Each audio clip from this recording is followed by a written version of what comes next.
Shalom sahabat-sahabat BBL TLW yang dikasihi Tuhan. Hari ini Senin tanggal 24 Februari 2025 kita akan belajar tentang topik yang baru, kuasa hubungan yang saleh. Semua kita pasti pernah membaca atau mendengar bahwa Alkitab menggambarkan tubuh Kristus seperti tubuh jasmani. Seperti tubuh, kita mempunyai tangan, punya mata, punya telinga, kaki, dan bagian-bagian tubuh lainnya. Demikian juga semua kita adalah bagian dari yang lain. Sebagai bagian dari satu tubuh yang sama, kita saling menguatkan, dan setiap bagian dari tubuh mempunyai karunia-nya sendiri, bakatnya sendiri, caranya sendiri untuk memberikan kekuatan dan pengetahuan. Contohnya, Bapak Ibu, ada yang berbakat menulis seperti Bu Yeni Indra, membuat kita bisa mendapat kekuatan, pengetahuan lewat tulisan-tulisan Bu Yeni di seruput kopi cantik. Waktu ada masalah, misalnya penyakit, masalah keuangan, masalah hubungan dengan orang lain, waktu baca seruput kopi cantik, kita mendapat jalan keluar, juga memberi kekuatan dan pengetahuan. Ayat yang cukup familiar dari Yakobus 5 ayat 11 berkata, "Karena itu hendaklah kamu saling mengaku dosamu dan saling mendoakan supaya kamu sembuh. Doa orang benar bila dengan yakin didoakan sangat besar kuasanya." Teman-teman tentu ingat minggu lalu ada Bu Yurini yang bersaksi bagaimana doa-doa sepakat di BBL membuat proses ERCP-nya berjalan lancar. Ini satu contoh juga dari Alkitab tentang kuasa dari hubungan ilahi atau hubungan yang saleh. Kuasa dari mempunyai hubungan ilahi atau kuasa hubungan yang saleh adalah kuasa yang kita butuhkan untuk pertanggungjawaban dan agar seseorang mendorong kita mencari Tuhan. Alkitab menyuruh kita untuk saling menasehati setiap hari, tidak meninggalkan pertemuan, tidak meninggalkan perkumpulan ibadah, saling menghibur dan saling mengingatkan agar tidak menjadi keras hati karena tipu daya dosa. Bukankah ini juga yang kita lakukan di BBL TLW? Semua ini berbicara tentang pentingnya hubungan yang saleh. Berkali-kali Alkitab memperingatkan bagaimana hubungan yang tidak saleh dapat mempengaruhi pikiran kita. Tanpa sadar, kita bisa terseret ke dalam hubungan atau hal-hal yang tidak seharusnya kalau kita tidak melindungi diri dan tidak mengelilingi diri dengan nasihat ilahi, nasihat yang saleh. Saya kutip beberapa ayat untuk melindungi diri, untuk mengelilingi diri sendiri dengan ayat-ayat firman Tuhan. Misalnya dari Amsal 11 ayat 14 yang berkata, "Jikalau tidak ada pimpinan, jatuhlah bangsa. Tapi jikalau penasehat banyak, keselamatan ada." Amsal 13 ayat 20 berkata, "Siapa bergaul dengan orang bijak menjadi bijak, tetapi siapa berteman dengan orang bebal menjadi malang." Mari kita cek diri kita termasuk orang bijak atau masih bebal. 1 Korintus 15 ayat 33 berkata, "Janganlah kamu sesat. Pergaulan yang buruk merusakkan kebiasaan yang baik. Hubungan yang buruk merusak kebiasaan yang baik." Nah, saat kita menjalani kehidupan Kristen ini, kelilingi kita dengan hubungan yang saleh. Hindari hubungan yang akan memberi pengaruh negatif terhadap diri kita. Sangat perlu, sangat penting kita berada di antara orang-orang percaya yang saleh, sehingga kita dapat mengasah diri kita sesuai firman Tuhan dalam Amsal 27 ayat 17 yang berbunyi, besi menajamkan besi, orang menajamkan sesamanya.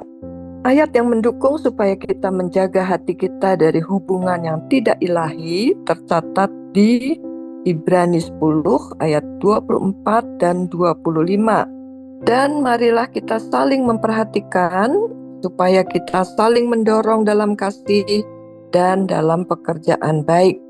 Janganlah kita menjauhkan diri dari pertemuan-pertemuan ibadah kita seperti dibiasakan oleh beberapa orang, tetapi marilah kita saling menasehati dan semakin giat melakukannya menjelang hari Tuhan yang mendekat.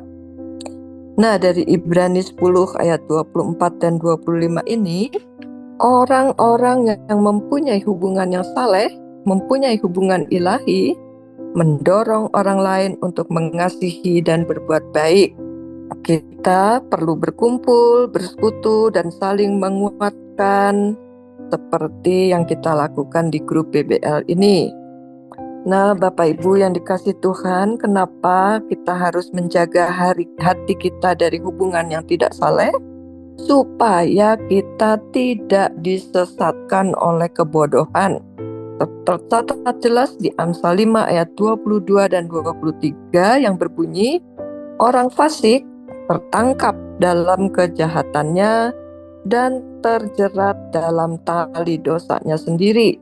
Ia mati karena tidak menerima didikan, dan karena kebodohannya yang besar ia terseret. Bersyukur kita diingatkan oleh 2 Timotius 2 ayat 22, sebab itu jauhilah nafsu orang muda, kejarlah keadilan, kesetiaan, kasih, dan damai bersama-sama dengan mereka yang berseru kepada Tuhan dengan hati yang murni. Kalau kita mengejar kebenaran, iman, kasih, dan damai, bersama siapa? Kita harus bersama mereka yang berseru kepada Tuhan dengan hati yang murni. Kalau ditulis dengan hati yang murni, berarti harus hati-hati karena ada juga hati yang tidak murni. Demikian juga kitab Ibrani 13 ayat 7 berkata, ingatlah akan pemimpin-pemimpin kamu yang telah menyampaikan firman Allah kepadamu. Perhatikanlah akhir hidup mereka dan contohlah iman mereka. Jadi, siapa yang harus kita ingat dan kita jadikan teladan? Para pemimpin kita yang menyampaikan firman Allah kepada kita.